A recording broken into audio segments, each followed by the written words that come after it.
Good morning. I'm super late for when we normally go live, but I wanted to come here, so I thought I would hop on really quick.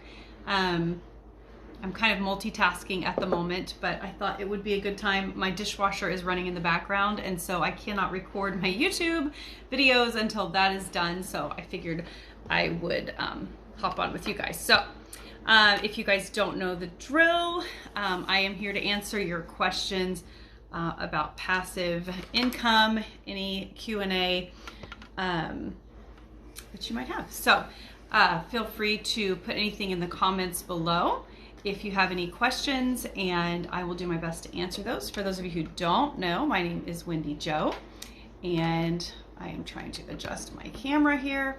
My name is Wendy Jo, and I am a stay-at-home mom of 5, and I have 20 plus years of experience in passive income, earning passive income from home and working from home. And so I actually started this channel just for fun, mostly to follow my children, and then sort of fell down the rabbit hole of how to earn passive income online. And I thought, you know, why don't, since I have so much experience in it, why don't I start trying out all of these different things that people are talking about on TikTok and figure out which ones are scams and which ones are real, and give you guys my insight on all of that.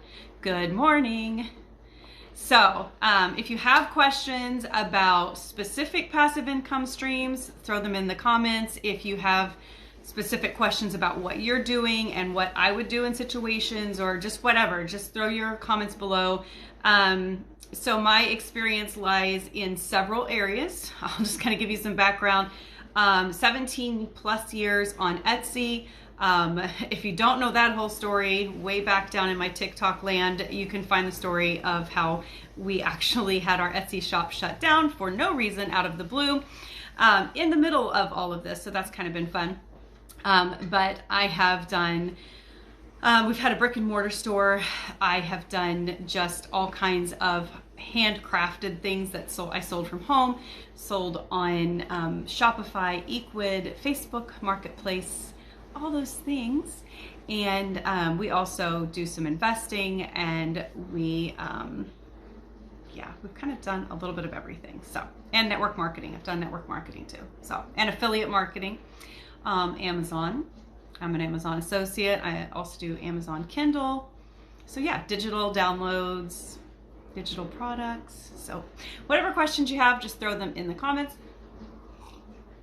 and I will do my best to answer. We'll see if we have people even on. I know most of my followers know that I typically am on at 9 a.m., but my husband did not have to work at 9 a.m. this morning like he normally does, and so we went for a walk because it feels like fall here in New Jersey. It is gorgeous and I love it. It is the one season in New Jersey that I love. The one. I kind of like spring, but then summer comes and it's hot, and, you know. I'm just a fair weather kind of person. I enjoy nice, cool fall type stuff. So, but yeah, so I've been recording for YouTube. That is another one of our streams of income. I'm actually working on monetizing my educational YouTube channel. We have several YouTube channels, quite a few of them.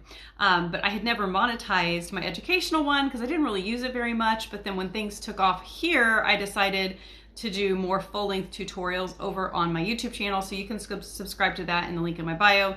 My affiliate links are over there as well. But on YouTube, I am constantly uploading stuff. I'm actually working on a series on step-by-step on how to, create your passive income business. So that will be going up over the next few weeks, getting all of the steps in line for that. There's some stuff on there, trainings on Etsy, on Canva, on different things that we do for passive income. So that's all over on my YouTube channel. And you guys are quiet this morning. No questions at all. I have several I need to get to in the comments, I know, but thought I would hop on and do this really quick before I got in there. It seems like there was a couple that I was going to address on here, but I can't remember what they are now.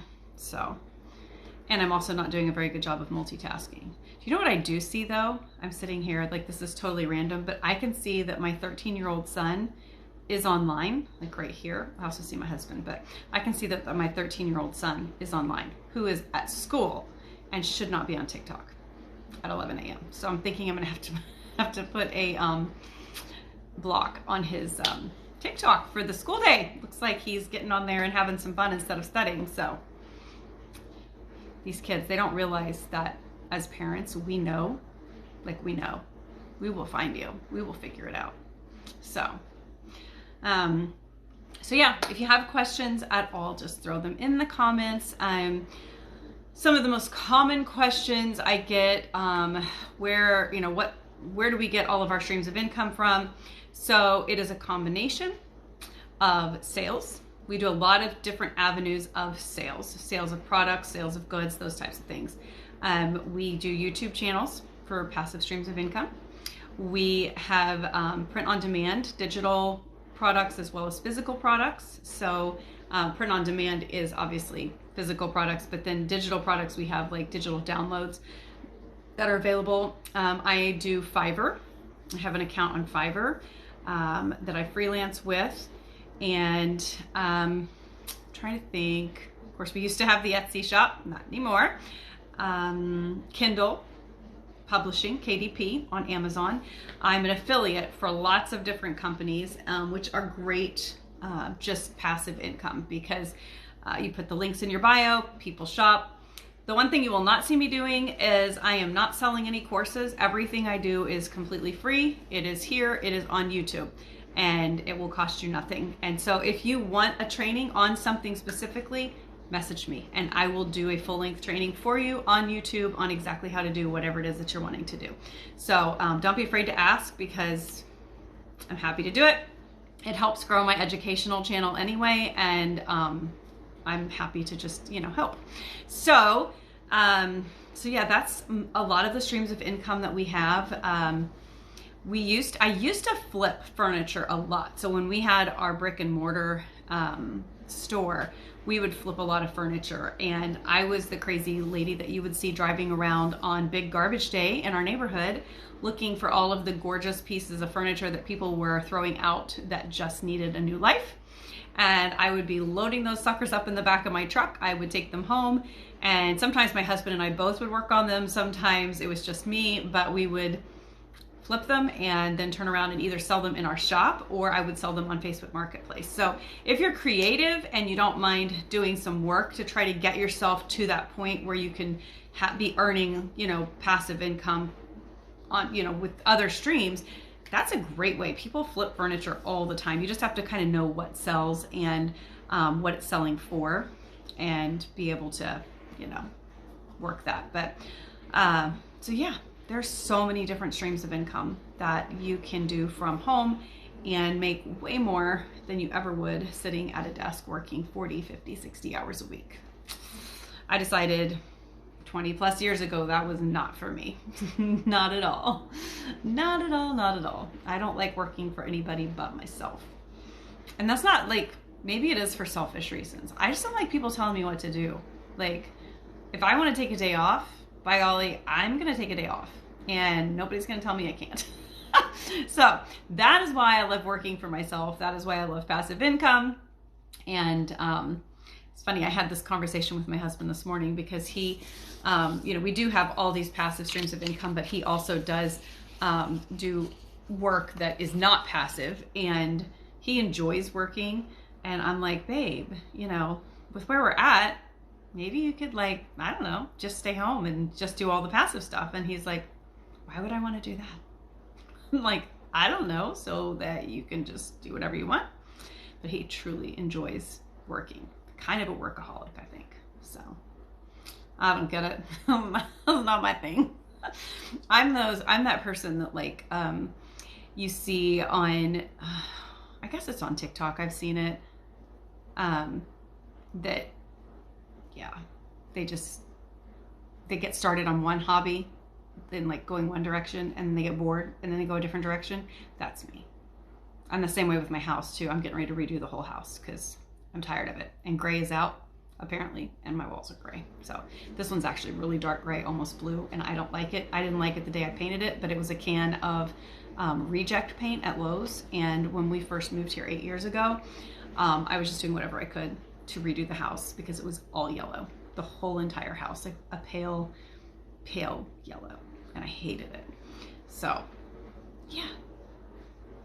So I have a hard time like staying focused on just one thing. Like I go all in and I do it and then I get bored and then I want to do something else, which is why having multiple streams of income is so great, because I can focus on one and then if I get bored with it, I can just shift over and focus more time on the other one, and the one's still working, but I can just focus on something else. So it's a good thing. So throw your questions in the comments. Because that's the whole point of me going live, is for me to answer any questions that you have. So if you're working on starting passive streams of income, if you're not sure where to start or what to start with, just ask away. If you're shy and you don't want to ask on live, you can always throw in the Q&A in my profile and I will answer you that way too. So I don't mind. But for the most in-depth training, make sure you go to my YouTube channel, because that's where I am putting up videos. I'm actually, as soon as my dishwasher gets done running, I'm going to be recording a bunch of YouTube videos today because I've got a lot to get uploaded on there. I'm going to be doing the step-by-step on building passive income. I'm doing a training on how to set up a shop for, like, this week, get a shop set up and get yourself making money drop shipping. Requires zero creativity on this one and no upfront money either. So it's a good one. And I'm also going to do an updated training on how to set up your sites through Google Sites. I do have a training on my YouTube channel about that right now, but they've changed some things and some things for the better. And so I'm going to do an update on that because I feel like we need that, because if you're doing the free e-commerce site through Equid, then you need to be able to embed it into a Google site. And so I want to make that super clear for you guys, because I just did the training on how to set up an Equid site. You do it for free, but with the free version, you don't get a standalone store. Now, if you do the $15 a month version, which is what I do, then you get a standalone store. But you have to embed it if you do the free one, which is fine because Google Sites is also free. So it's literally all free. It just takes a little bit more work to set that up. And then if you love it, you can always then go ahead and upgrade and do the $15 a month. There's a link in my bio to go check out Equid on that. That's an affiliate link. Would love to start learning affiliate marketing. I do Amazon now, but that is definitely not passive. No, Amazon sales is not passive. There are things on Amazon that are passive, to an extent, but I mean, everything is work at the beginning, especially, but it depends on what part of stuff you're doing with Amazon. If you're doing affiliate marketing with Amazon, you have to be getting your links out there for people. So you have to have your face out there and be telling people about, you know, hey, go check out this, that kind of stuff. If you're selling, like actually selling on Amazon, unless you're doing unless you have it set up automated with either arbitrage or automated just like through Printful or something like that, because you can do print on demand through Amazon as well, then yeah, it's work for sure. But the affiliate marketing, like really, it's as simple as going in and searching for different companies and applying for their affiliate programs. It's interesting. I feel like some of the affiliate programs are outdated, because they will look at like your Instagram following or your Facebook following and not your TikTok following. And if they were doing their research, they would look at your TikTok following, because that's where it's at right now. So I did find that interesting, because I've applied, I'm an affiliate for a lot of different companies, and I've literally just gone on and searched things that I use and looked at their affiliate programs and applied and gotten accepted. But then there's been a couple where I'm a huge advocate for their company, and I tell people to go there all the time, and I don't make a dime because they won't accept me as an affiliate, because either my website doesn't have 100,000 views per day, or, you know, per whatever, I don't even know, per day maybe, or my Instagram doesn't have 10,000 plus followers, which it's because I haven't focused on Instagram or Facebook, because their algorithms, they suck, and TikTok's algorithms are amazing. So if you're working on affiliate marketing, for sure you want to get yourself going on TikTok and starting to establish that niche that you're gonna market to, and figure out the pain points. Like that's like literally, that is the key. And so once you kind of figure out how to draw in those people that you're going to be marketing to, then, you know, they're going to be able to click those links in your bio, and it just kind of all grows from there. So I'm not an affiliate for just one company. I'm an affiliate for multiple companies. You can also sign up for like ClickBank. It's free to sign up for, and you can promote any of the products through ClickBank. The thing I ran into with ClickBank is a lot of them were nutritional supplements and those types of things. And that's like, I'm already an affiliate with the company where I do my collagen, my skincare, all that kind of stuff. And so that's where I want to send people, because I make a 60% kickback from the company. Like they literally, like, they don't do any advertising. It's all through affiliates. It's actually a network marketing company, but I just do the affiliate side of it, where I just do customers, if that makes sense. So I don't do the whole, if you watched my Mary Kay thing, you'll know why I don't do the whole sign up, buy the biggest bundle, et cetera, et cetera, et cetera, et cetera. Because if you watched Lula Rich, you know that like is sketch. And there was a major sketchy situation with my whole Mary Kay thing back 20 some years ago. So if you're interested in that, go to my profile and go down. I don't have the feature yet where I can like clump everything together into stories, like, you know, like a little file or thing. I don't know. It's not a feature on my thing yet. I don't understand why, because I have all the other features. But anyway, I'm trying to think. I updated my, let me look. I updated my links in my bio, and I don't even know if I updated my one that says my most profitable affiliate, because it is the network marketing company, and a lot of people are like, ooh, I don't want anything to do with that. But like literally all I focus on is helping people get set up so that they can be an affiliate for the customer program. Oh, you're so sweet. Let me know what you want specific trainings on. And I'm doing like full length tutorials over on my YouTube channel. Obviously I can do lives here, and I can do little short clips on here, but the long ones I'm putting over on YouTube just to help people like know step by step. So I'm just gonna look really fast and see if I put my most profitable. I don't even think I have it on there. I need to add it back on there. So my most profitable affiliate program is the one that's a network marketing company. But again, I don't like, it's $29.95 to do that one, but I don't make a penny of that $29.95. That literally gets you set up with your website and your ability to send people to your customer page and let them purchase products. And so I am just an advocate of their products. I love their products. I love their collagen. I love their vitamins, their immune support, like that kind of stuff. And so that's my thing, is like be an affiliate for companies that you use the products. Like that's why like ClickBank didn't work very good for me, because I didn't use their stuff. I don't trust their vitamins that they're advocating for. And there was a couple things on there that were interesting to me. There was a YouTube training on there that I like linked up to for a little while, but you might be able to find something in there that you like in ClickBank. But like I'm an affiliate for Canva. I'm an affiliate for Namecheap, which is where I get my domain names from. I'm an affiliate for Viseo, which is where I get all my skincare products, my collagen, all that kind of stuff. Find companies that you can genuinely promote and feel good about. I'm sure that there's probably, I always go back to pets. It's kind of funny because I don't promote any pet products, I don't think, other than we offer digital like portraits of pets through our DDM website, which is our Davis Design Market. That's our shop that I'm slowly setting back up after Etsy canned us.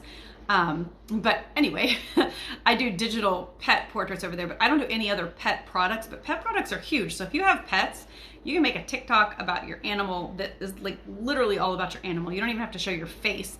And then you can be an affiliate for like Chewy.com, or I don't even know like all the other pet stores out there, but you can be an affiliate for those pet places. And so then you can show your pet playing with a certain toy that they love, and then like you can get it in the link in my bio, and then people purchase, etc. So you just have to make everything flow. It has to be natural. I always tell people, I'm like, that is definitely not passive. Okay, I was making sure I missed a comment. I always tell people, I will say it over and over and over again, and that is this: people purchase products or join people in business that they know, that they like, and that they trust. So you have to build up that rapport. People have to know that you're there for their benefit. Like I make $0 off of my TikTok. It is a business account. You cannot be part of the creator fund when you have a business account. So the only money I make off of TikTok is when people like send me, I don't even know how it works. People like send me diamonds and stuff. I truly don't even know how that works. But other than that, and people clicking links in my bio, I make zero money off of this. Like, this is totally free education. My YouTube is totally free education. It's not even monetized yet. I do need to get it to 1,000 subscribers so that I do get paid for that time. But at this point, it's more about educating people and helping you guys figure out, okay, this is what works. This is what doesn't. I'll try it for you. I'll put forward the $7 for the affiliate marketing program and see if it works, which I will just tell you, my opinion on those ClickFunnels is, if you're okay selling ClickFunnels and telling people, hey, you can make $10,000 a month, just sign up over here for $7.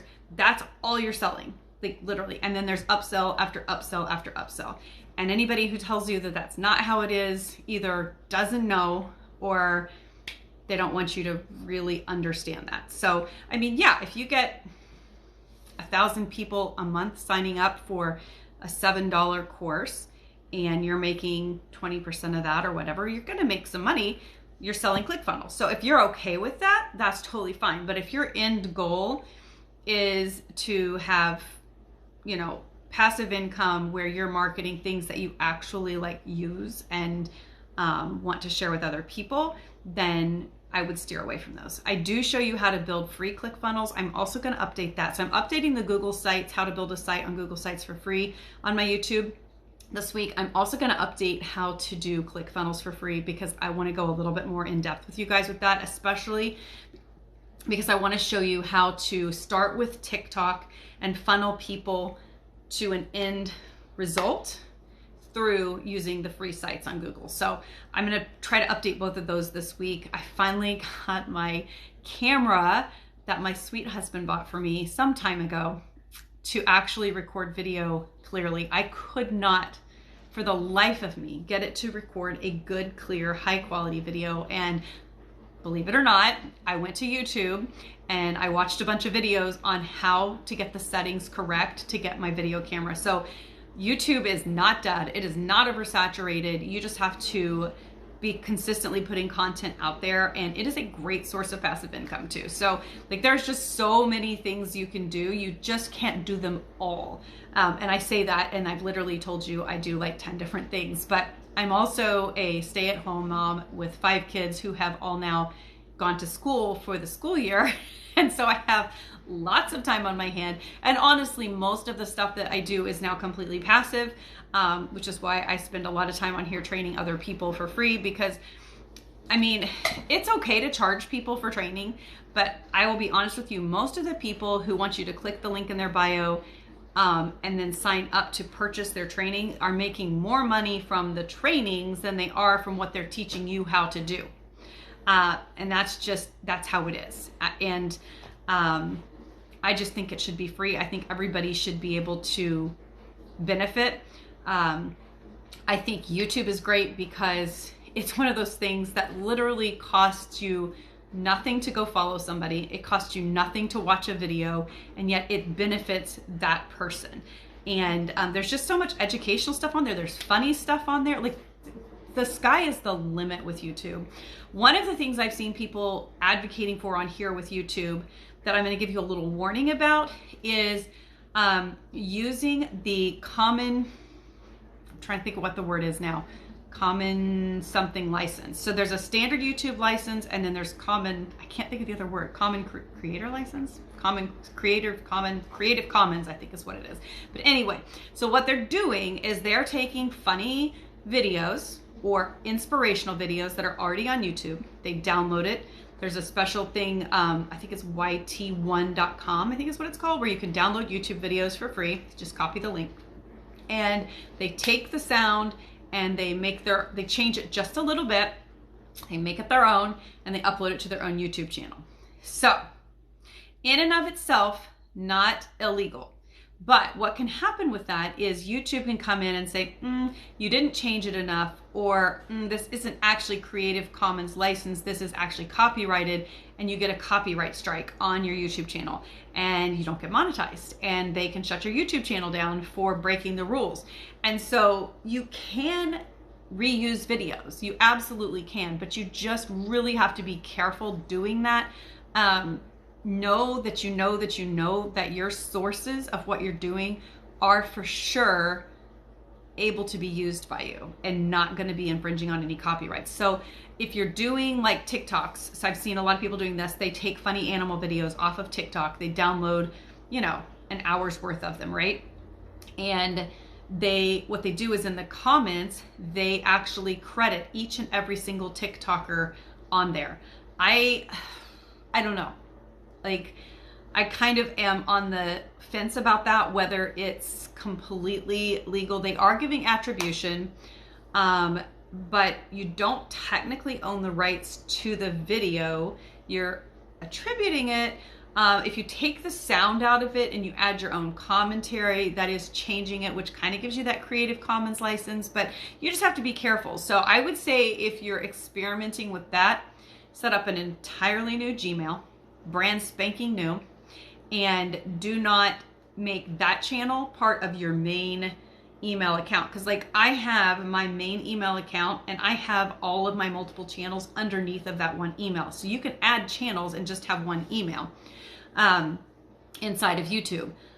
But what would happen, my fear would be, is if you get one shut down, it would flag all of your accounts. So that's why I'm saying, like, if you decide to go the Creative Commons route, I would create a completely new Gmail, completely new channel tied to that Gmail. So if you get flagged or shut down for creating your funny animal videos or whatever you're doing, it's not going to affect all of your other channels. So that's just a little information from the inside of just be careful. I've never been shut down on YouTube, knock on wood, because good Lord, we don't need that to happen after our whole Etsy incident.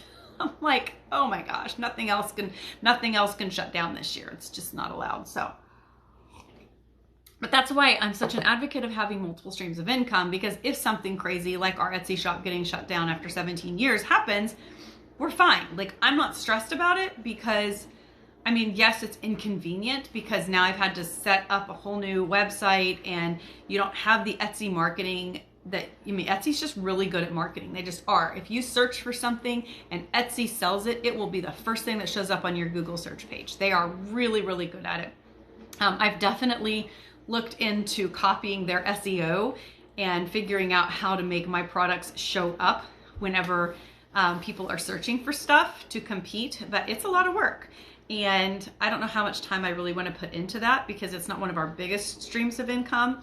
It used to be whenever we had our shop on there and we like really built it up, then yeah, it was thousands of dollars a month. But then we kind of like, I don't know, I got burnt out. I was working my tail off. And when you're custom making things for people, oh my gosh. So the whole custom thing, I'll give you the backstory, because nobody's asking any questions. If you have questions, throw them in the comments. So I had an Etsy shop for 17 years and I did different things throughout the years. Most of it was stuff that I custom made. That's just, that's where Etsy started. It was all handmade. You couldn't do print on demand. You couldn't do supplies. You couldn't do vintage, like none of that. Now it's totally different. It's a different marketplace. But back then it was all handmade.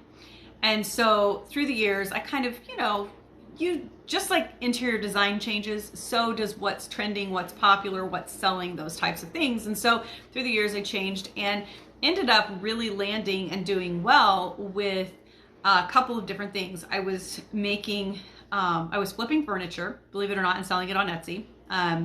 I was custom making furniture, and I was also doing reupholstery. I would reupholster wingback chairs or vintage chairs and sell them on Etsy. And it was a great profit. It definitely tested my patience. Reupholstery is not for the faint of heart. It's a difficult job. It takes a lot of work, and people don't always understand that and don't always want to pay for what it costs to do that. But that being said, that's kind of how I started. Then we got discovered by some scouts for HGTV, and they contacted us. I totally thought it was a scam.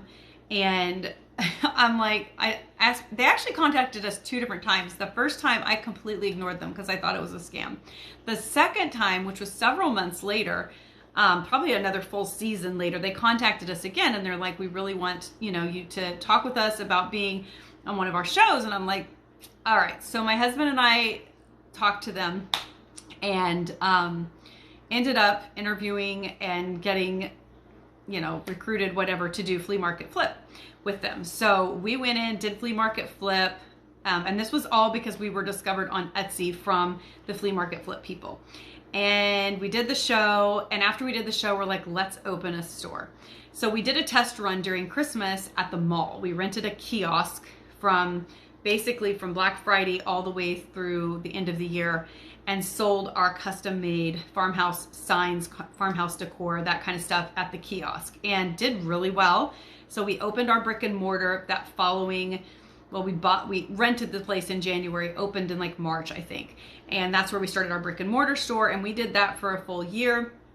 And it was so much work because not only are you hand making everything for your shop, because we weren't selling anything that was purchased from outside vendors. Every single thing inside of our shop was handmade or hand refurbished by us.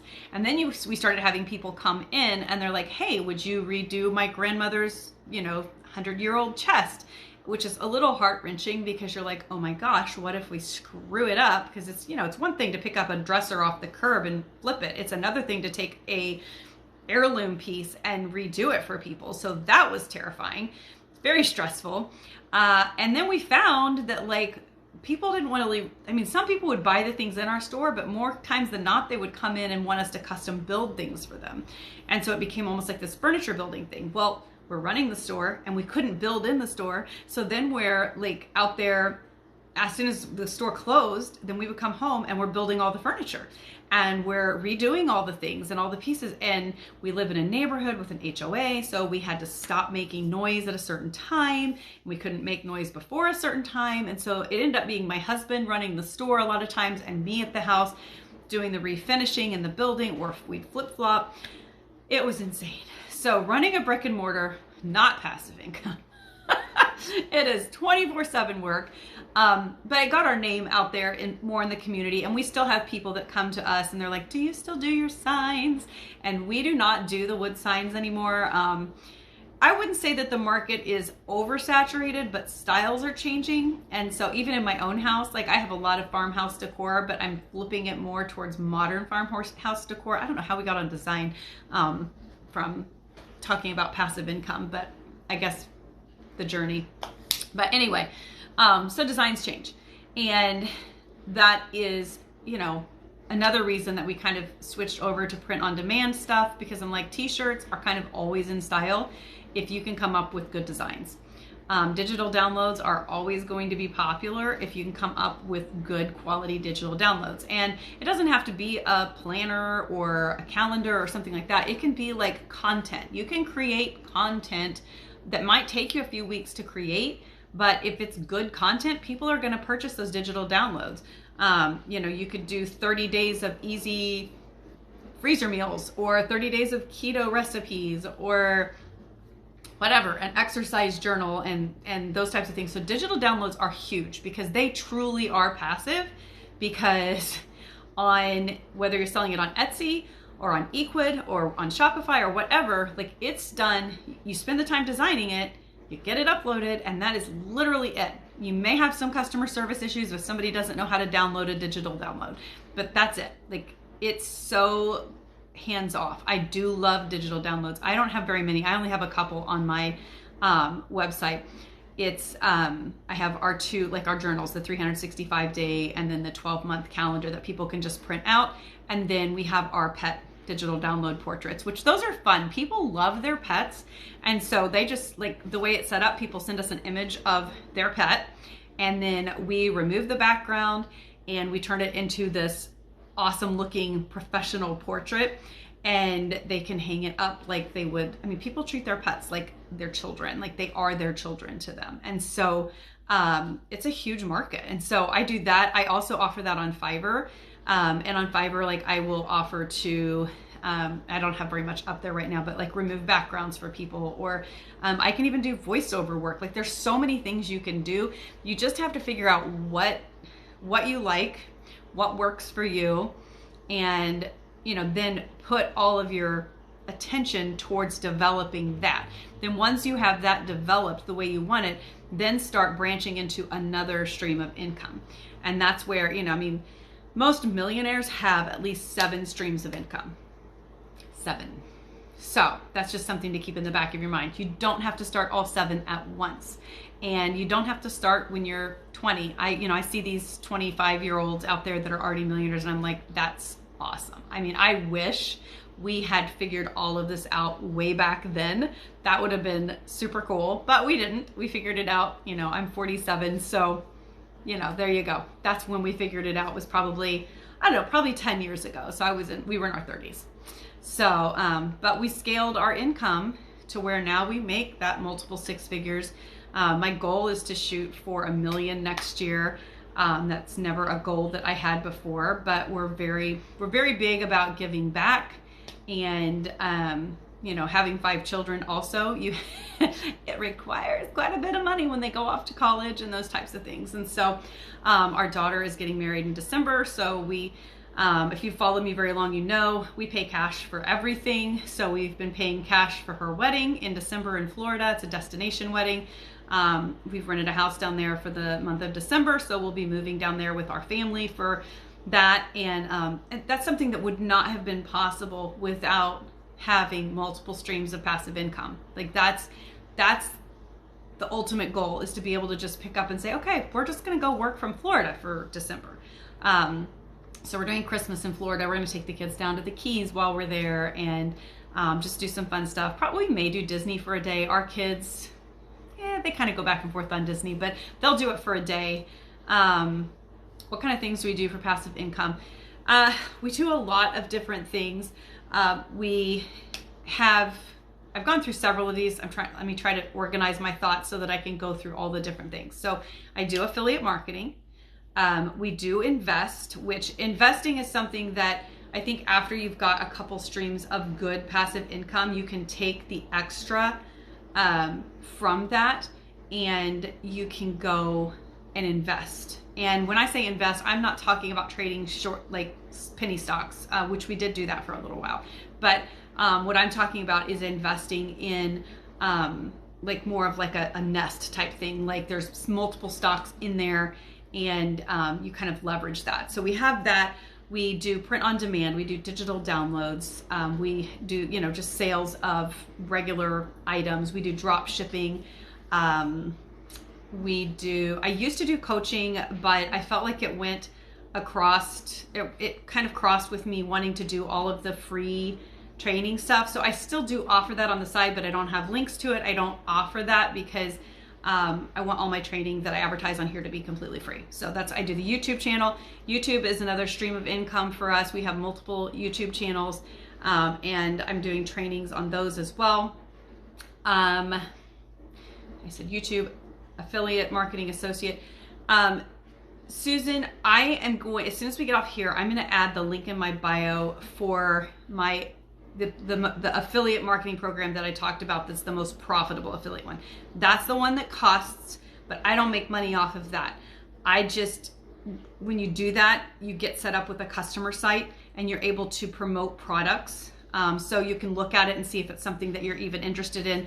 That company has collagen, has vitamins, has immune support, protein shakes. They have a whole lot of different things. And so, I use the products, and so it made sense to me to, have the customer program set up, the affiliate program, so that I could refer people to it and make a kickback. So you can follow me on YouTube, and I do all the different trainings on all the different things that I do there. I do Amazon KDP. I'm trying to think. I don't know if I've listed everything or not. But I do trainings on all this different stuff on the YouTube. And if there's something that you're like, okay, I think I want to do that, then let me know. And if I don't have a training on it, I will do an in-depth training on YouTube for you. Like that's what I do, you know, through all of this, because really at this point, my goal with this was not to make money on here. I mean, I don't make money on TikTok, but my goal with this was just to educate people, because I see so many people jumping into these ClickFunnels and all of this different stuff, and they're like, yeah, that's like, they want me to buy a $2,000 course and that's how they make their money. And I'm like, no, there's no reason to do that. Like, I've never ever paid for a course, not ever, ever, ever. So I do have my associate's degree, but it has absolutely nothing to do with what I actually do, like, at all. So, but yeah, I mean, there's so many things. You just have to figure out what you're passionate about, what you enjoy. You're welcome, Samantha.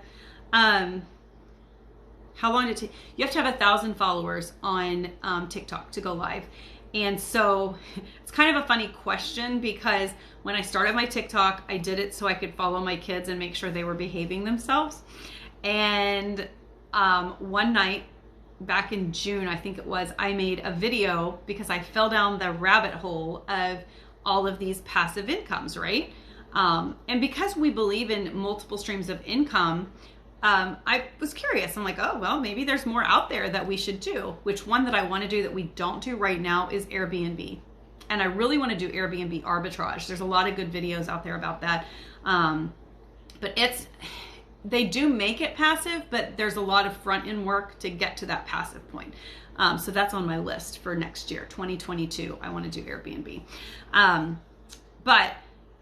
So I had 49 followers on TikTok, and then I made that video about, okay, we're going to dive in and we're going to look at all of these different things and figure out what the heck is real and what's a scam. And my TikTok just exploded and went crazy. And so now I have like 18,000 some odd followers. I don't even know. So in a matter of 2 weeks, I think we went to 10,000 followers. So it was like a week's time that I hit that 1,000.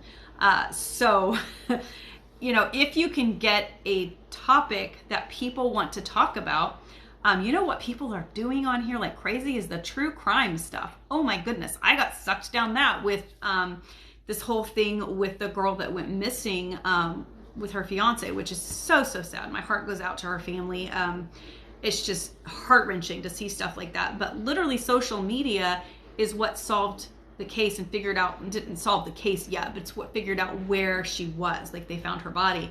And these true crime channels on here, like, that's all they do is they just dive into these crime things. And so, you know, you find a topic that people are into, intrigued by, and your channel will grow like crazy. The people that are out there just kind of like goofing around and, you know, haha, funny dance here. And like, first of all, I don't know how to dance. I am the most uncoordinated person ever. My husband makes fun of me because I literally have zero moves. I still enjoy dancing, but I'm terrible at it. So, but you know, that was not me. I was not going to get 1,000 followers by doing some sort of cutesy dance on here. Like, it was not happening. However, you know, finding the topic of, hey, let's figure out the passive income thing, that was a hot topic for everybody, because either people have lost their jobs due to the pandemic, or people stayed home and they're like, hey, I want to stay home. I don't want to go back. I want to work from home. I want to work from the beach. I want to work from the mountains. A lot of people are traveling in RVs and that kind of stuff, and they want to be able to work from anywhere. And so, you know, that was why the passive income thing was such a huge thing, which we've been huge advocates of it for years, but it's really rose to the forefront in recent months because of the way our lives have been. And so you just have to figure out what is going to attract your audience and, you know, go that direction. The thing you've got to think about, though, in attracting your audience, so say you do true crime. If you're doing true crime, then you've got to figure out, okay, how do I monetize this? Because first of all, if you have a business account, you cannot monetize it using the TikTok Creator Fund. Because for those of you that were like, are you monetized on TikTok? No, I'm not. With 18 whatever thousand followers, I'm not, because I have a business account. I would have to switch to a creator account, which then does not allow me to have the link in my bio. So you have to decide, do I want to make money from the creator fund, or do I want to make money by sending people to links in my bio? For me, I would rather send people to the links in my bio, because I have affiliate links. I also have my YouTube channel, which I already know that YouTube works. And so my goal now is just to grow that account to 1,000 subscribers and create, more free content for everybody over there. But, if you're doing true crime and you want to do the creator fund through TikTok, then you don't want to set up a business account. You want a creator account, and you just have to grow your audience by staying on top of all of the unsolved mysteries and those types of things, right? But if you want to make money from that as an affiliate, then what you would do is make the business account and then set up a link in your bio, and maybe you would link to your favorite, true crime novels, and you would have an affiliate link to those types of things, if that makes sense. So you just have to figure out how to take your audience and monetize things. But my guess is a lot of these people that do the true crime are just making money from the creator fund, because they don't have business accounts. They don't have links in their bio. So I've never done it that way. Somebody just keeps laughing and laughing. I don't know if they're having a good time or what. I mean, that's my favorite emoji, is the laughing emoji. So you can send that to me all you want to. So anyway, so that's what, so to go live, you've got to have 1,000 subscribers on TikTok. On YouTube, in order to monetize, thank you, Joy to the World, for the rose. That's so sweet of you. The joy to the world. Distracted. So on YouTube, you have to have 1,000 subscribers to monetize, and you have to have 4,000 watch hours. And so it takes a little longer over there, which is why I'm a huge advocate for doing like the ASMR, and do, sounds and those types of things. I usually go to creators' Instagrams to find links in that bio. That's very, very, very true. And a lot of them will tell you, hey, there's a link in my bio, just follow me on Instagram. And they do have the little Instagram thing up at the top, because you can still link your Instagram or your YouTube in your bio, even if you're a creator. So that's good.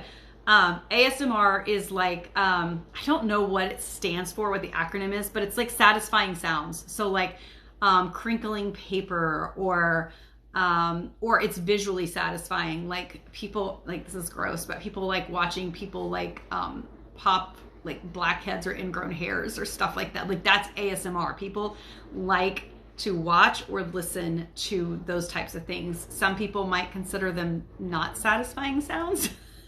But, that's what ASMR is. And so,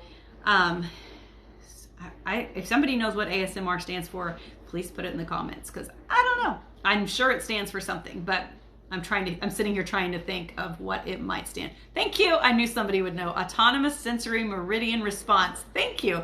See, those are a bunch of big words that I would not have just come up with off the top of my head. I'm like, something sound.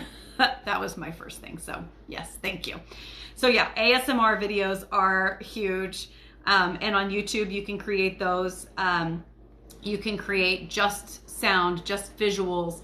I saw a channel the other day that all it is LED lights changing colors.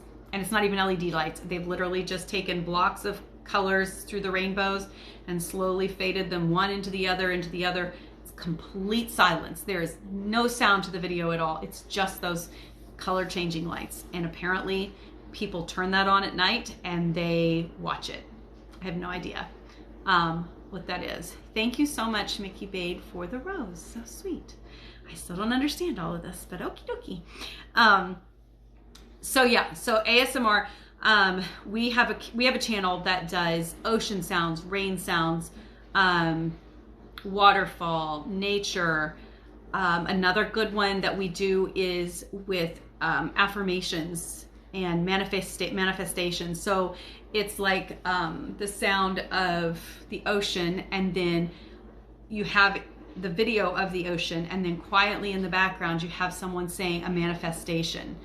And so, people put that on and they listen to it. I don't know if anybody, this is going to date me, but does anybody remember the episode of Friends where Chandler is listening to a recording at night to help him like do better with something, and somebody switched it, or I can't remember, it was like a feminine thing, and it was like, I am a beautiful woman, I da da da da da da, and so he starts like prancing around every day and throwing his, it is so funny. But that is what these manifestation videos are, is you lay in bed at night and you listen to someone quietly saying, you know, money comes to me, I attract money, money finds me, those types of things. That's what that is. Are these sounds you're creating or obtaining? Pexels.com. Pexels.com is where I get a lot of my free video and sound. It is all open, not open source, it's common creator, like you're allowed to use it. It's not copyrighted. It says right on there. You do have the option to tip the person that you're purchasing or that you're downloading from, just as a little thank you gift. So just like people send me like the diamonds and roses and stuff on here, you can tip people on Pexels, but you don't have to. And then there's another website, I'm gonna look it up really fast because I don't want to tell you wrong, where you can get free sounds from. Free sounds. Let me see if it pulls it up right away. It's like a, starts with a J, I think. Free, now my computer's freaking out. And if you guys like this content, just make sure to follow me here on TikTok and go follow me on YouTube for full-length tutorials. Free,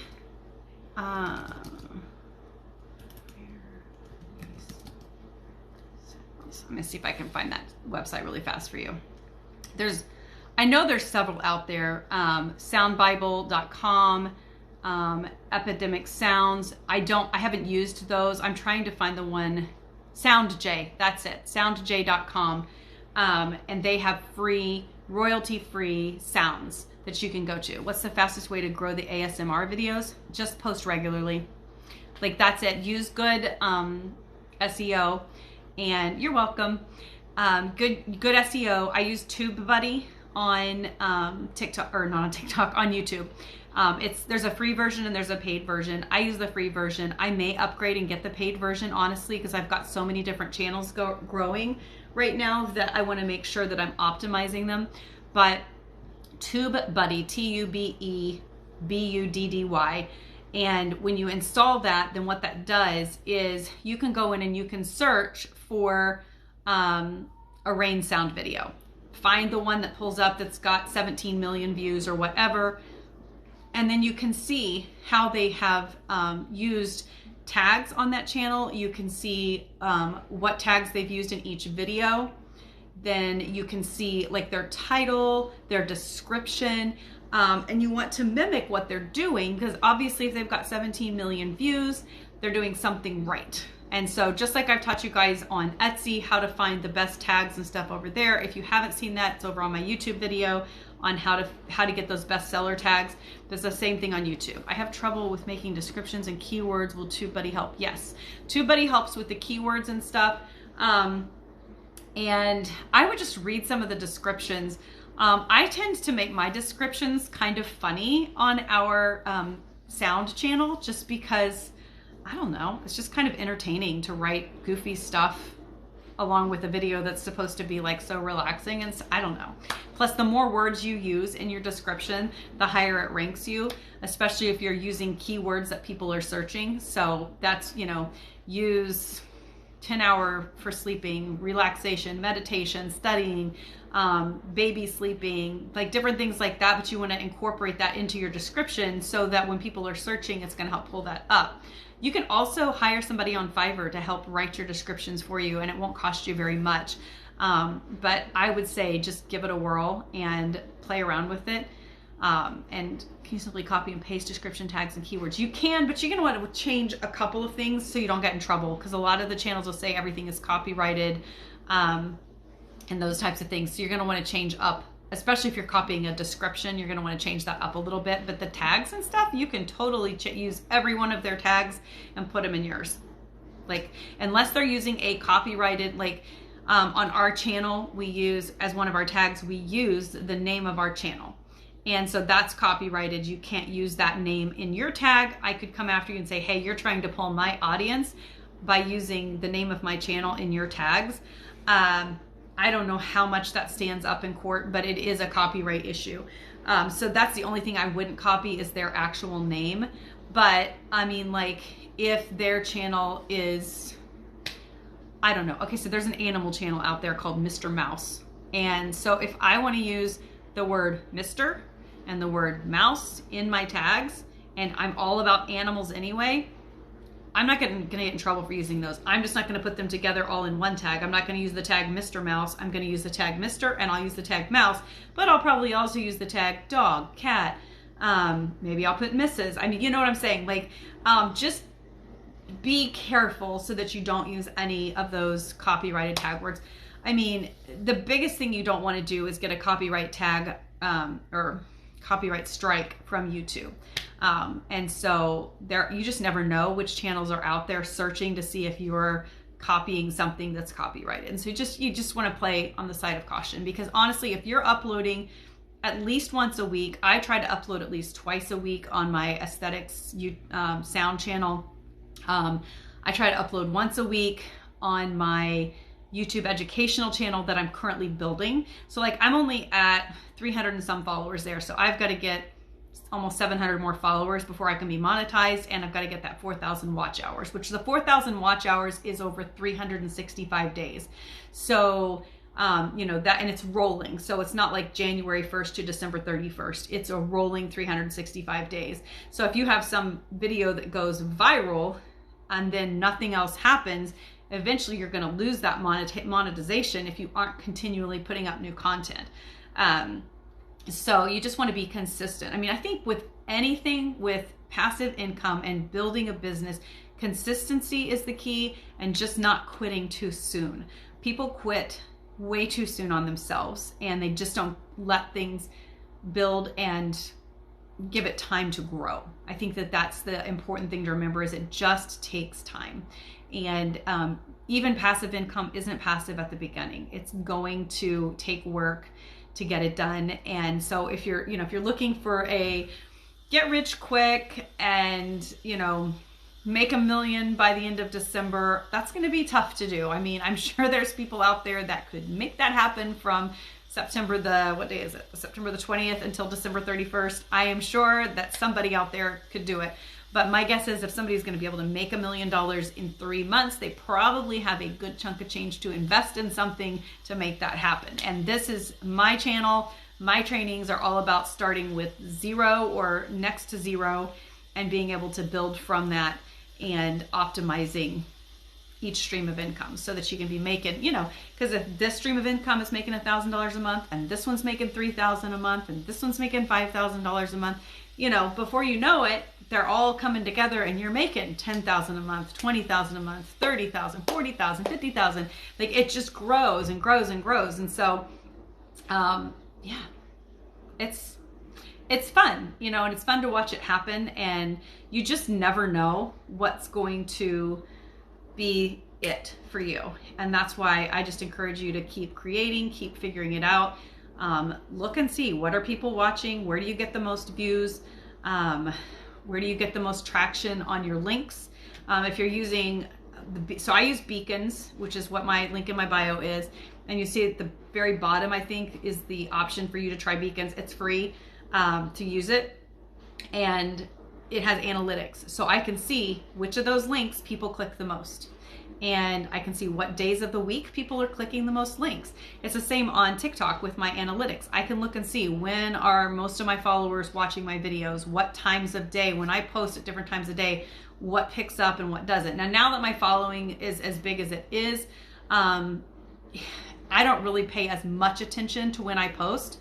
I never know what's going to take off and what's not. Like, there's still no way for me to know what is going to catch people's attention. I have found that as much as the people out there on TikTok are training and saying you need to immediately say, here's 3 things to do this, this, and this, which it does work. It is a hook. That's what's called a hook.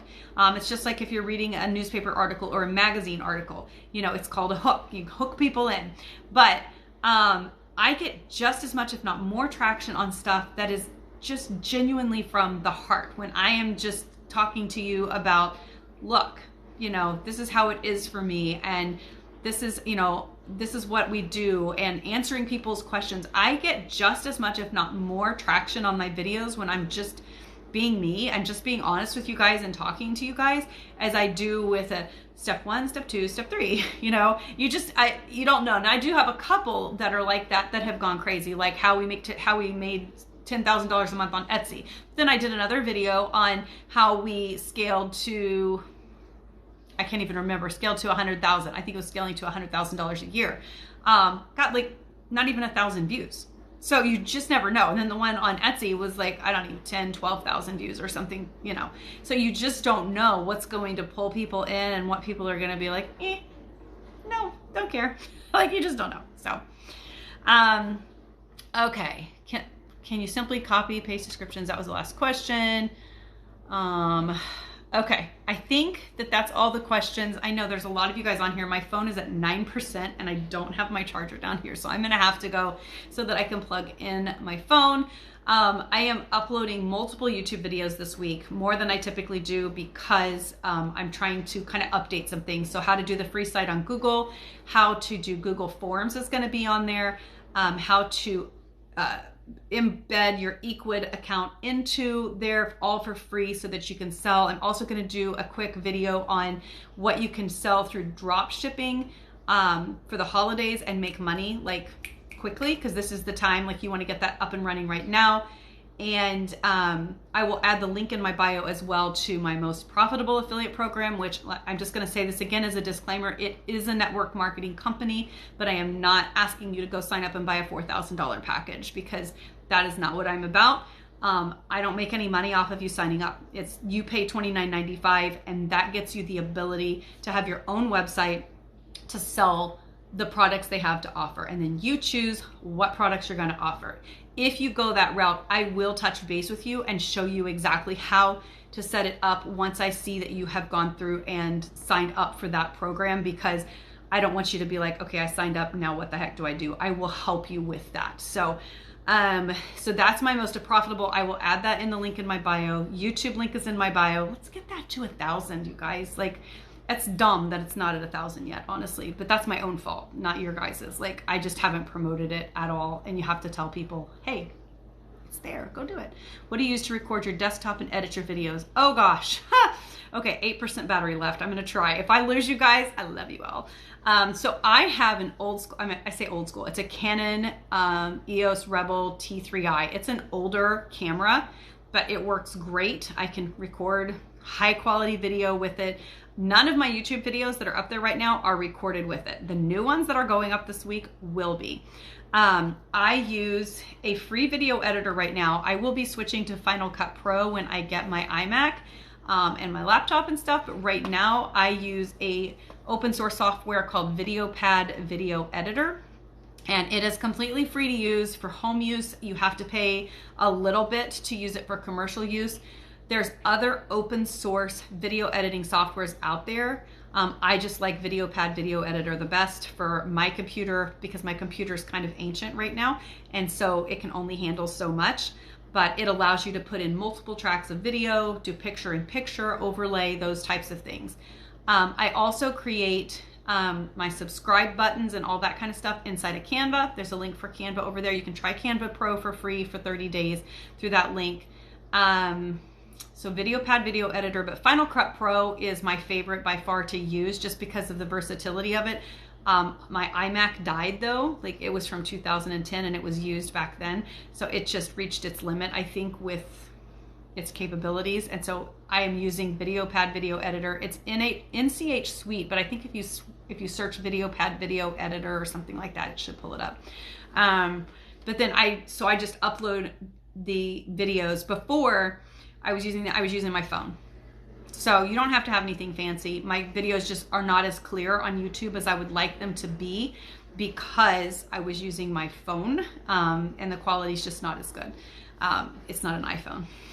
It used to be a really good front camera, and then Samsung, when we noticed whenever they started doing their updates, they started degrading the camera every time you do an update, the camera quality for the front video got worse and worse and worse. So I have to flip it around when I can't see myself and use the pro version on the back, which is still really good, but the front camera just was not as good of quality. But you don't have to have all the things to get started. Like, use what you've got. People will follow you. People will see. If you've got good content, they're gonna follow you, as long as it's, you know, somewhat workable. You know, as long as they can see you and they know, you know, what you have to offer, then just start with what you have. My equipment, as far as in here, I have 2 ring lights. I have a desktop ring light, and then I have a great big high ring light. I'll link up all of these on my Amazon store so you guys know what I use. They're definitely not, you know, like the newest and best and brightest and all that kind of stuff, but I'll link up what I use, and then, you know, you can decide. There's definitely fancier, more expensive stuff out there, but at this point, I'm like, why bother? What did you use to do before? Before I did like passive income and stuff, like I have always, so I'm a stay-at-home mom of 5. And so I've always worked from home. And no, you're fine. You're totally fine. I'm at 6% battery though. So hang on, let me just get my charger. Hang tight.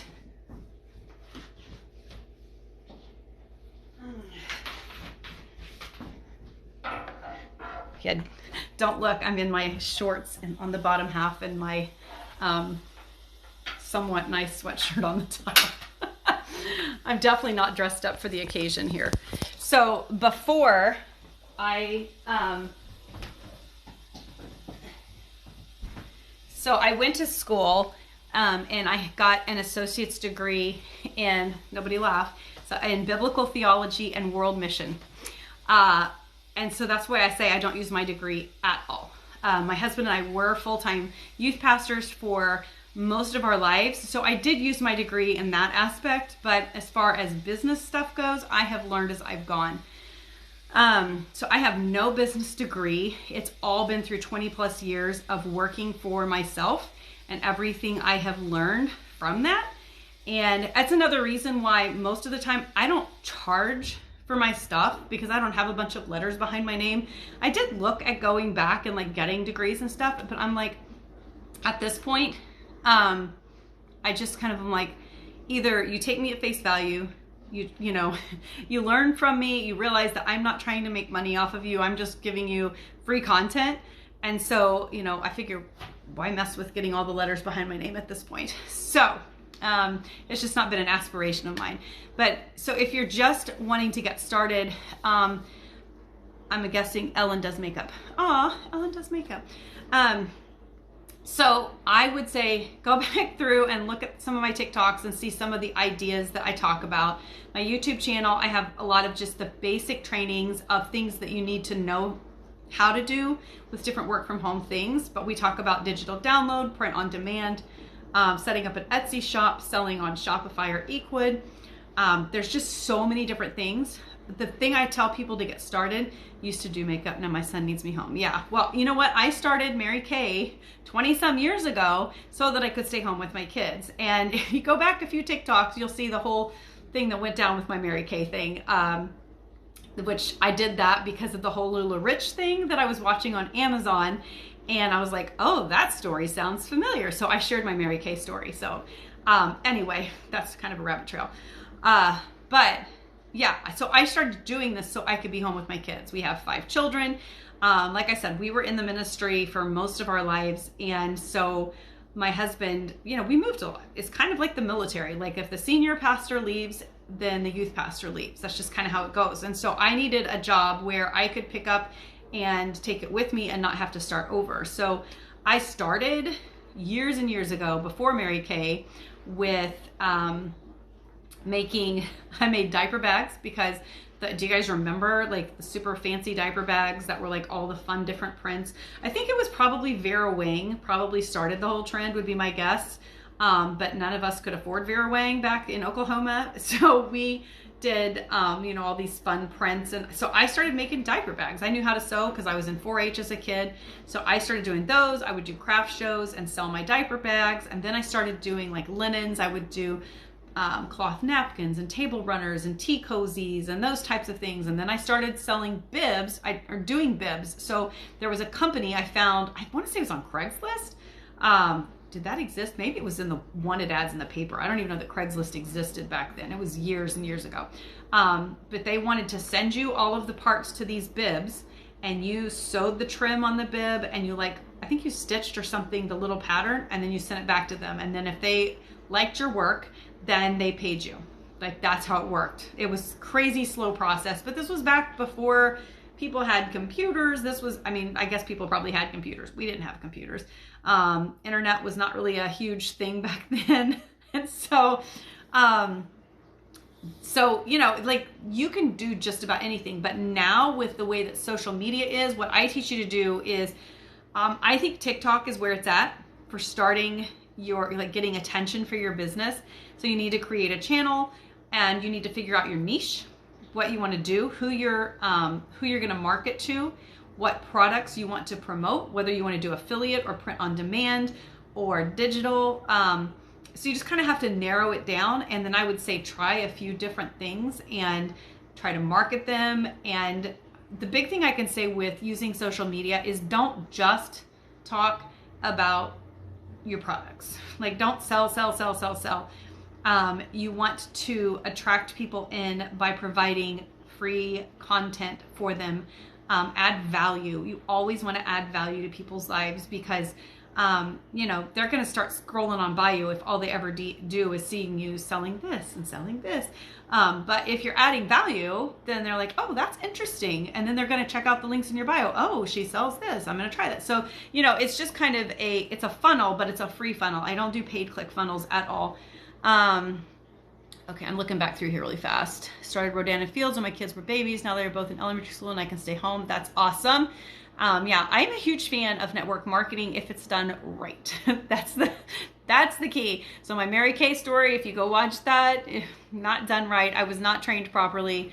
And like I said, my most profitable affiliate, which I'm going to add the link to that as soon as we're done here, is a network marketing company, but I don't do the network marketing team building side as much as I do the customer program, because the customer program is so under promoted. The customer program is like affiliate program on steroids. You make 60% back with these companies. And so I love the customer programs because they're the best affiliate marketing out there if you get the right ones and they're in a product that's in a niche that you love. So super talented with my hands, but have to be online. So if you're talented with your hands, I don't know if you mean by making things or if you mean by art or whatever, but you can definitely sell things online that you make with your hands through Etsy or a Shopify store or whatever. I'm not really sure, there's definitely things that you can do to monetize that. You just have to figure out, okay, what would people want to purchase? I'm not sure. When you say you're super talented with your hands, I don't know, are you building things? Because that's what we did for a long time, was we would build things. We would flip furniture and sell them. You can sell them on Marketplace. You can sell them on OfferUp. You can sell them on an Etsy store, which is what we did. Poshmark. I love Poshmark. I am a little fearful of selling clothing because I don't know that I know enough about fashion to know what's going to sell and what's not. I know Lululemon, gonna sell. I know Old Navy, probably not gonna sell. That's about the extent of my knowledge in the whole, that whole field. I know if I studied it that I could do it. And I do sell a few things, but mostly it's just to get rid of my kids' things that they've outgrown that are nice. Most of our things though, we just donate because it's a tax write-off. And it's kind of a win-win. And, you'll learn that the more income you're making, the more tax write-offs you need. So if you can donate things, those become tax write-offs and you get the receipts on those, and it's kind of important. LuLaRoe was terrifying. Yes, it was. Yes, it was.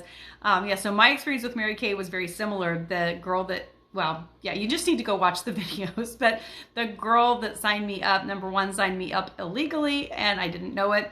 Number two, we were taught to sell the big packages, and that was where most of our commissions came off of, which that's the pyramid side of things. When you make more money from signing people up with massive packages than you do selling products, that is where it becomes a pyramid. And that's why LuLaRoe got in trouble. LuLaRoe? No. Yes, LuLaRoe. Lululemon and LuLaRoe, they should not be the same.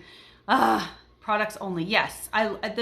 The product side, the customer side of the network marketing companies is kind of like the little unknown secret of network marketing, I feel like. Like, I really do, because if you use a product like Rodan and Fields, I have a friend that sells Rodan and Fields, and they have great products. Like, they do. I don't use them. My skin is super sensitive. I use our skincare line from Viseo, but if I use the products and I love the products, then I'm going to tell people about them anyway. People ask all the time, you know, what do you do for your skin? How do you keep your skin so young looking? You know, you're almost 48 years old. How the heck? You know, your hair looks good, whatever. I'm going to tell people. Just like I'm going to tell people if I have a favorite restaurant that I go to in the area and they're asking, what's your favorite restaurant? What's your favorite Mexican restaurant? I'm going to tell them. I don't get paid from that Mexican restaurant.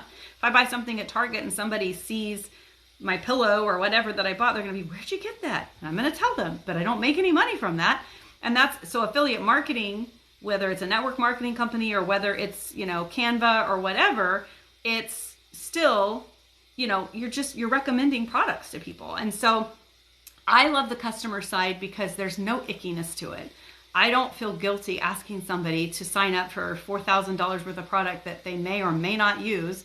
And number two, they're not, if they buy $4,000 worth of product in, you know, when they sign up for something, the odds of them ever purchasing anything again, oh my gosh, like slim to none. But if somebody comes in and tries the collagen because they love the collagen, then they're going to go back and purchase more collagen next month, and then the next month, and the next month. And every time they purchase collagen from me, I make a kickback from the company. And so that's why I love the customer side of network marketing. And it's so under promoted because everybody's like, build a team, build a team, build a team. And I'm like, sell the products. Like, just advertise the products.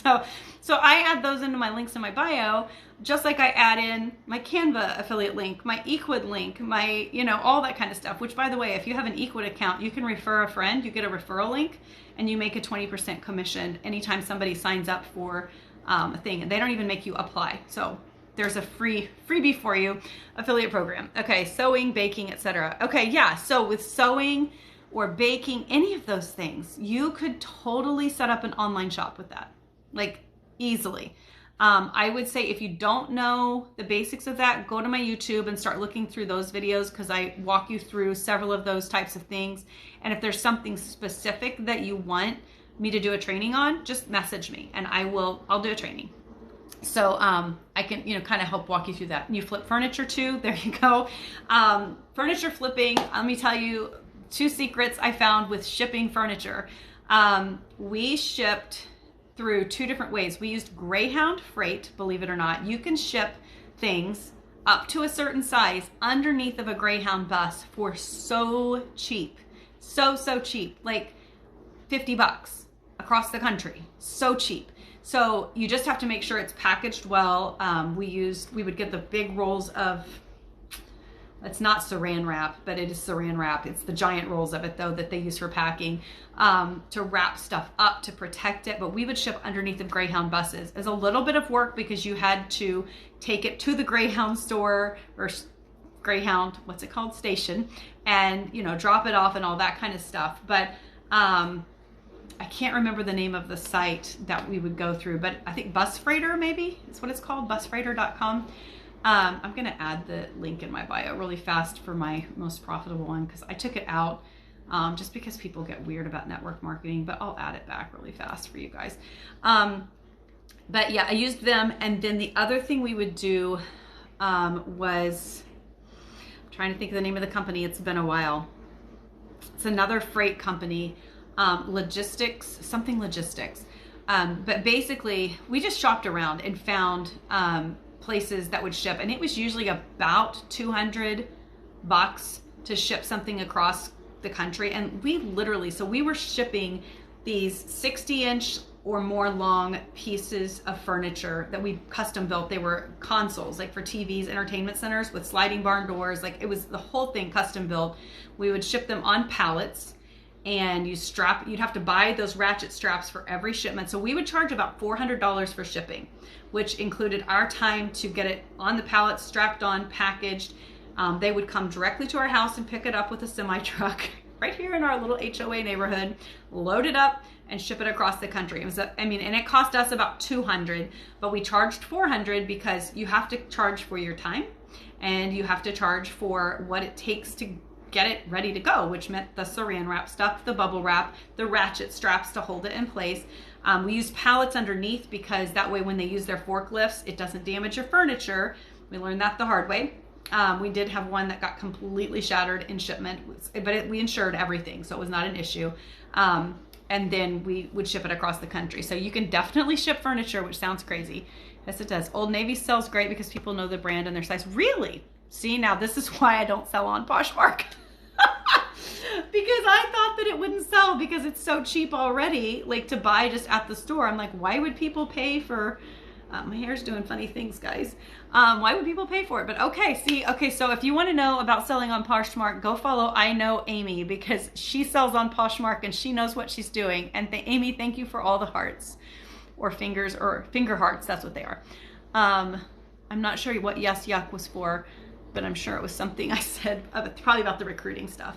Okay, I think I'm caught up on comments. So, but yeah, you can ship anything and it doesn't have to, like, you don't want to use the big companies. That's the one thing we learned. Don't use UPS, FedEx, those kind of things. Number one, they have size limitations, and number two, and weight limitations. But then also, like, I just found that using freighters, because what happens with these other freight companies is they will have a big truck and it has a scheduled route from, we live in New Jersey, so say it's from New Jersey to California. So your stuff gets put on a big truck with, 200 other people's stuff that needs shipped across the country along the way.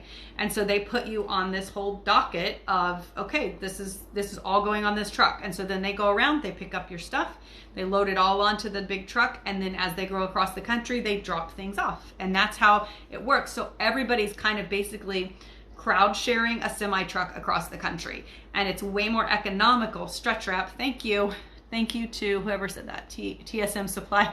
Do you sell stretch wrap? This says supply at the end. Maybe you supply things. But yes, the stretch wrap. Do you have to use your social security number to start these businesses? With some you do, with some you don't. So like when you set up an Etsy account, you have to put in your social security number because you're a 1099 contractor. They're going to be sending you money and they have to keep track of it for you. So for some of that kind of stuff, yes. If I set up an Equid shop, I'm trying to think of how we set up our Equid. You connect it to PayPal or Stripe or whatever. And the bottom line is everything ends up funneling back to some sort of payment source. And that payment source that is sending you money has to have your social security number in order to report to the IRS how much money they are sending you. So in one way, shape, or another, you will have to have your social security number because you're getting paid. And for some reason, that government just loves to know when you're making money. If you're doing craft shows and those types of things, and you're taking cash payments, then maybe you could get away with not having to have it. But for Etsy, do you have to have a business or tax ID too? No, you do not. Although I highly recommend that you get an LLC if you plan on doing multiple things because you can put everything under the umbrella of the LLC. I would recommend, contacting a tax professional. I don't want to give tax advice because I am not a tax professional, but I would recommend contacting somebody that knows more about that. But when we sold on Etsy for 17 years, we did not have a tax ID for our business up until the last 4 years, whenever we formed our LLC. Maybe it was 5 years ago. But the only reason we did that, the purpose of having the LLC is it protects your personal finances. So if you're making $500,000 a year from 7 different streams of income, and in one of those streams of income, somebody gets mad and decides to sue you, if you're using your social security number for everything, then they can come after everything you have. But if you're using an LLC and have a tax ID number that everything's under that, then they can only come after your business stuff. And so, and that's where you've got to talk to a tax professional so that basically all of your money comes in through the LLC, but then you pay yourself everything. So there's not really much money involved with the actual LLC, because I mean, it comes into there, but then you pay yourself because you're the employee of your LLC. And so you're, you know, if somebody comes after you and you're like, well, my LLC is only worth about $1,000 because you've paid all of your, you know, you've paid your employees, which is you, then that you don't have that. So it protects your personal assets. They can't come after your house. They can't come after your cars. They can't come after your kids' college funds, that kind of stuff. So that's important to remember. And that's why LLCs are such a good thing. So, you know, there are some stipulations though that you want to know. You know, you have to have a bank account with the LLC connected legally to have a legal LLC. I do know that. That's about the extent of my knowledge on that. So hopefully that answers enough of your questions. But like somebody mentioned the other day, I did a TikTok on just another passive income that I discovered, which is big tiny sounds. And so if you use a lot of music in your videos, you're very welcome. If you use a lot of music in your videos, and big tiny sounds, I think it's bigtinysounds.com. It's on one of my videos back, but they actually will pay you for using artists' sounds in your videos, and you get paid based on how many views your videos get. So if you get 1,000 views, you make, you know, $5, $10, depends on, you know, what that artist is actually paying for you to promote their music. And somebody was like, oh, they're asking for my social. Well, yeah, they're going to ask you for your social because they're going to be paying you, and they have to record when they're paying you. So if you're not comfortable giving your social, then, you know, that may not be for you. But a lot of these different companies, you know, they require your socials. So if you're super concerned about somebody stealing your identity with your social security number, get LifeLock, which I'm not an affiliate for LifeLock, but I think that's what it's called though. And it like basically prevents you from getting your identity stolen. And if it is stolen, then they'll fix it or something like that. But I mean, I don't just give my social out willy-nilly, I can say that, but I am well aware after multiple years in business that anytime I'm going to get paid, I have to give my social, like, because that's how the government keeps track of how much we make. So that's that. I am not good at multitasking over here, like at all. My most profitable affiliate program. All right, I'm trying to get this added for you guys. Any other questions before we go? Like, we've been on here forever and ever, which is fine. Like, my dishwasher's still running. I'm doing like a cleaning cycle on it, and I can't record my YouTube videos until that thing is done, which is why I decided to go live on here, was because I can't record right now. So, although who knows, maybe I'll take this and put it up on my YouTube channel for people who missed it. Put it under my coffee chats. You can have your credit frozen. It costs $15 credit reporting.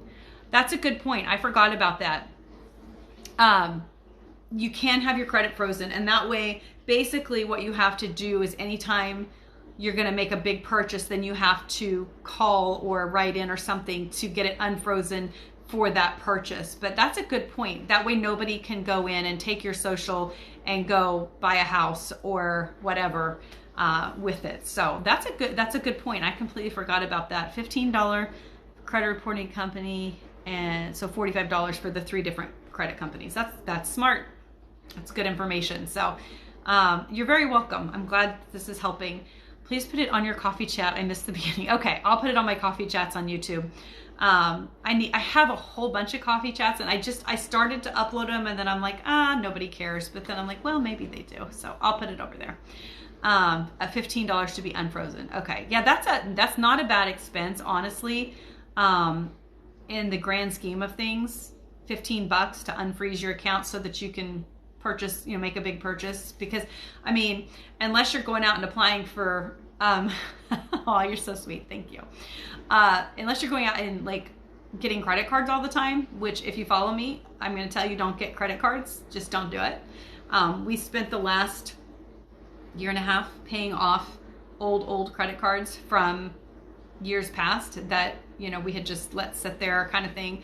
And we also, we paid off a bunch of stuff. We live on cash only now, and we don't want to get into a debate about that. I know some people are like, oh, there's reasons to take out credit, and I get it, but if you've been through what we've been through, I would just much rather pay cash for things. And honestly, if you do the research, if you use credit cards, I know everybody's like, oh, but we have to use credit cards to get our free miles and all of our points and da da da da da. But people who use credit cards spend more money than they would if they just had cash. And it's a lot more that they spend. So if you go to the store and you have $100 in cash, or you have a credit card, if you have $100 in cash, you're only going to spend $100. If you have a credit card and you see something you really want, you're going to go over your $100 limit. Like, it's a psychological thing, unless you just have amazing self-control. So I recommend cash, cash, cash. We pay cash for our cars. We buy used cars. I'm actually going to do a training on this on YouTube also, because we've paid off over $100,000 in debt in the last year, and are now completely debt-free. And now we pay cash for everything. And it's just, I mean, we've been paying cash for everything, but in that process, we've also paid off all of that debt, because it's so freeing. And then it allows you to just live the life you want. It's so nice. Yours code actually makes less. It does. It's so much less stressful to just not have credit cards, because you have a budget and you know this is how much is coming in, and this is how much we have to spend on all the important things. This is how much we need to put aside for retirement or whatever. It's just so well worth it. And we're so much better off for it. Like, we are so much financially better now that we pay cash for everything than we ever were when we used credit cards. I think so many Americans live on credit, and that people think that they're rich. And those of us who pay cash, most people have no clue, like, because we drive the used cars and we don't drive the brand new, Beamer in the neighborhood. We drive a 2011 Nissan Armada that the air conditioner broke on, and now we can't get it fixed because of COVID. They can't get the parts. But, no one would guess, like, I can promise you, no one would guess in our neighborhood that we make what we make, because we live below our means. And it doesn't matter to us. Like, we're not all about the status symbols. I mean, yeah, we do nice things. We take nice trips. We travel. We kind of do what we want. But, it's not about the things necessarily. We got rid of credit cards. Yes, I've watched so many lives. You are by far the best. You're very informative. Oh, thank you. That's so sweet of you. I try. I mean, I try to be genuine. My big thing is I just want to help people, because I feel like we can all win. Like, I don't feel like we're in competition with each other. I feel like if we all help each other out, everybody wins. So, and here I am still trying to add the link in my bio, because I am so slow at multitasking. Oh my goodness. All right, here we go. I promise I'm going to have it there in the next 5 minutes. Any more questions before we go? I don't even know how long we've been live. I'm guessing it's been like an hour and a half. But I'm so glad you found me too. Yay. Thank you. So if you guys have questions, I'll just throw this out. This is my standard thing. Put them in the Q&A in my bio, and I will do a video reply to you. If you want in-depth trainings, if you want to see replays of the coffee chats, I will start putting them up over on my YouTube channel so that you can watch them there. If you want an in-depth training on YouTube, just let me know, and I will do a training just for you and get it put up there so that you know how to do whatever it is that you're wanting to know how to do. So I hope this has helped everybody. I hope everybody has an amazing week. It is going to be a gorgeous fall week here in Jersey, and I'm happy about it. So I've got my candles lit, my Aldi candle. Let me show you guys. Ooh, it's kind of hot. So who would have thought that the retro look, like, this is from like the 70s. I promise you, that style. I remember this style in my parents' house. Aldi candle, yay. So I don't know why I showed you that. It was a good buy. I was happy about it, and it smells like fall. So, all right, you guys have an amazing week. I will do my best to be back tomorrow. We've got a couple things happening around the house, but I will try my best. If not, you can always catch the replay over on YouTube. And yeah, y'all guys have an amazing day.